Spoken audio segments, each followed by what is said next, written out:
আসসালামু আলাইকুম ওয়া রাহমাতুল্লাহি ওয়া বারাকাতুহু। বন্ধুরা, টিএম বাংলা চ্যানেলে আপনাদেরকে স্বাগতম।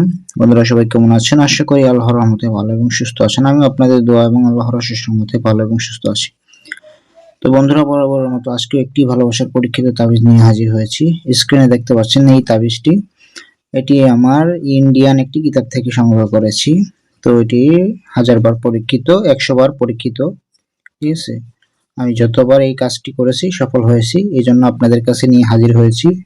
আপনারা প্রয়োগ করে দেখেন, জায়েজ কাজে প্রয়োগ করে দেখেন, 100% রেজাল্ট পাবেন। না জায়েজ কাজে ব্যবহার করলে উল্টো ক্ষতিগ্রস্ত হবেন। তো এই তাবিজটি কি কাজ করে? এই তাবিজটি হচ্ছে কি, আপনার ভালোবাসার মানুষ, আপনার প্রেমিক প্রেমিকা, আপনার স্বামী স্ত্রী, আপনার প্রিয় মানুষ যাকে আপনি পছন্দ করেন, সে আপনাকে ছেড়ে চলে গেছে, সেই সম্পর্ক জোড়া লাগাতে এই তাবিজটি 100% কার্যকারী। তো জায়েজ কাজ বলতে কি, যেমন ধরেন কারো স্বামী ছেড়ে চলে গেছে, তাকে ফিরিয়ে আনার জন্য এই কাজটি করতে পারেন, কিংবা কারো সম্পর্ক ব্রেকআপ হয়ে গেছে, সেই সম্পর্ক জোড়া লাগাতে পারেন। কারো স্ত্রী ছেড়ে চলে গেছে, সেই স্ত্রীকে ফিরিয়ে আনতে এই তাবিজটি ব্যবহার করতে পারেন। তো এটি যে 100% কার্যকারী কিনা সেটা আপনি কিভাবে বুঝবেন? আপনি প্রয়োগ করবেন, তারপরে আমাকে জানাবেন। ঠিক আছে, কাজ হলে অবশ্যই আমাকে জানাতে হবে, আর কাজ না হলেও আমাকে জানাবেন। ঠিক আছে, তো এটি পাওয়ারফুল তাবিজ ভাই। এটি বুঝে শুনে ব্যবহার করবেন, খারাপ কাজে ব্যবহার করবেন না, আগেই বলে দিচ্ছি, তাহলে হিতে বিপরীত হবে। ঠিক আছে, তো আপনারা এই তাবিজ দিয়ে কিভাবে আপনার ভালোবাসার মানুষকে ফিরিয়ে আনবেন, আপনার প্রেমিকা কিংবা আপনার প্রেমিক কিংবা আপনার স্বামী কিংবা আপনার স্ত্রী, যে কাউকে আপনার বাধ্য করতে পারবেন, 24 ঘন্টার মধ্যে রেজাল্ট পাবেন ইনশাল্লাহ। 24 ঘন্টার মধ্যে আমি যে নিয়ম বলে দিব ওই নিয়মে কাজ করবেন, 100তে 100 কাজ হবে। আমার নিয়ম ব্যতীত আপনারা নিজে নিজে পণ্ডিতি করবেন না, তাহলে কাজ হবে না, উল্টা উল্টো আরো ক্ষতি হওয়ার সম্ভাবনা থাকবে। ঠিক আছে, আমি বারবার বলে দিচ্ছি।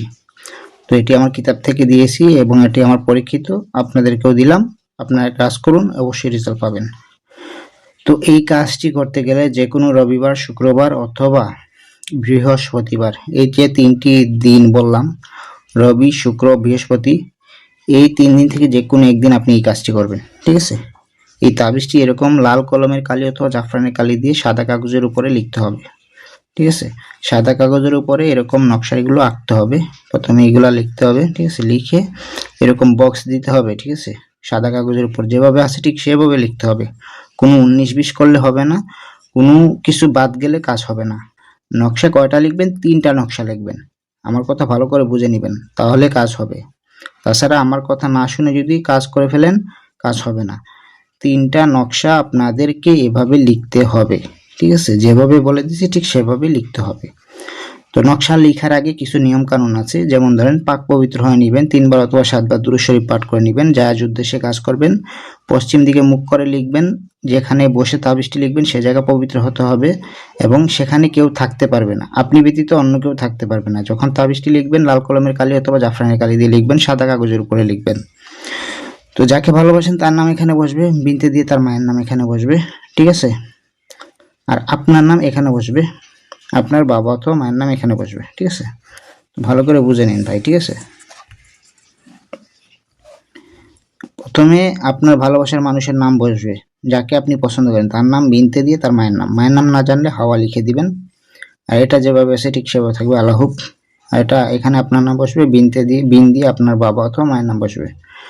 তো নকশাটি 3টা লিখবেন সেম। ঠিক আছে, এবং নকশা লেখার পর একটু একটু আতর ছিটিয়ে দিবেন, কিংবা আতর কিংবা সুগন্ধি লাগিয়ে দিবেন। ঠিক আছে, নকশার উপরে এরকম আঙ্গুল দিয়ে একটু সুগন্ধি লিখে দিয়ে লাগিয়ে দিবেন, আতর বলেন আর খুশবু জাতীয় যে কোনো জিনিস লাগিয়ে দিবেন। 3টা নকশাতেই লাগাতে হবে, আর 3টা নকশা একবারেই লিখতে হবে। ঠিক আছে, তো নকশা লেখার পর কি করবেন আপনি? তো নকশা লেখার পর একটা আপনার কাছে রেখে দিবেন, হয়তো তাবিজের মধ্যে ঢুকিয়ে আপনার শরীরে রাখতে পারে, ব্যবহার করতে পারেন, অথবা আপনার মানি ব্যাগ কিংবা যে কোনো জায়গায় আপনি রাখতে পারেন, অথবা আপনি যে জায়গায় ঘুমান সেই জায়গার বালিশের নিচে রাখলে হবে। 1 নম্বর। 2 নম্বর কথা হচ্ছে গিয়ে, দ্বিতীয় নকশাটি আপনি কি করবেন, যে কোনো পবিত্র স্থানে পুঁতে দিবেন, নীরব জায়গা যেখানে মানুষ চলাচল করে না সেখানে পুঁতে দিবেন, অথবা কবরস্থান যদি পান তাহলে কবরস্থানে পুঁতে দিবেন। যদি মহিলা মানুষ হন, কবরস্থানে যেতে ভয় পান, তাহলে যে কোনো নীরব জায়গায় পুঁতে দিবেন। আরেকটা তাবিজ কি করবেন, সর্বশেষ যে তাবিজটি থাকবে সেটিকে ভাঁজ করবেন, ভাঁজ করে একটি কবজের মধ্যে ঢুকিয়ে যে কোনো উঁচু গাছের মধ্যে ঝুলিয়ে দিবেন। এখন মহিলা মানুষরা তো উঁচু গাছে উঠতে পারবে না, তো কি করবেন আপনারা, যে কোনো উঁচু জায়গায় ঝুলিয়ে দিবেন যাতে ওটা বাতাসে নড়াচড়া করে। ঠিক আছে, তো এই যে তাবিজটি 3টা প্রয়োগ করবেন, ঠিক আছে, 3টা একবারই প্রয়োগ করবেন। প্রয়োগ করার পর কি করবেন, আপনারা অপেক্ষা করবেন 1 দিন 2 দিন অথবা 3 দিন অপেক্ষা করবেন। সচরাচর 24 ঘন্টার মধ্যেই রেজাল্ট পাওয়া যায়। যদি 24 ঘন্টার মধ্যে রেজাল্ট না পান 3 দিন অপেক্ষা করবেন। 3 দিনের মধ্যেই আপনার ভালোবাসার মানুষ আপনার প্রেমে সাড়া দিবে এবং এটি পরীক্ষিত, ঠিক আছে। এটা এই নয় যে আমি বললাম আর আপনারা প্রয়োগ করে ফেললেন, কাজ হলো না, এরকম না, ঠিক আছে। আপনারা কাজ করে দেখুন, যদি কাজ না হয় আমাকে জানাবেন, আর কাজ হলেও আমাকে জানাবেন, ঠিক আছে। আর আমি বারবার একটা কথাই রিকোয়েস্ট করি যে আপনারা জায়েজ কাজে ব্যবহার করবেন, না জায়েজ কাজে ব্যবহার করবেন না ভাই। আর এটি কাজ করার 3 দিন অপেক্ষা করবেন অথবা 24 ঘন্টা অপেক্ষা করবেন, ইনশাআল্লাহ রেজাল্ট পেয়ে যাবেন। আর কোনো কিছু জানার থাকলে, বুঝার থাকলে আপনারা আমার সাথে যোগাযোগ করতে পারেন স্ক্রিনে দেওয়া নাম্বারে 01644121754। এটাতে আমার ইমো, হোয়াটসঅ্যাপ এবং সরাসরিও কল দিতে পারবেন, আপনাদের যে কোনো সমস্যা জানাতে পারবেন।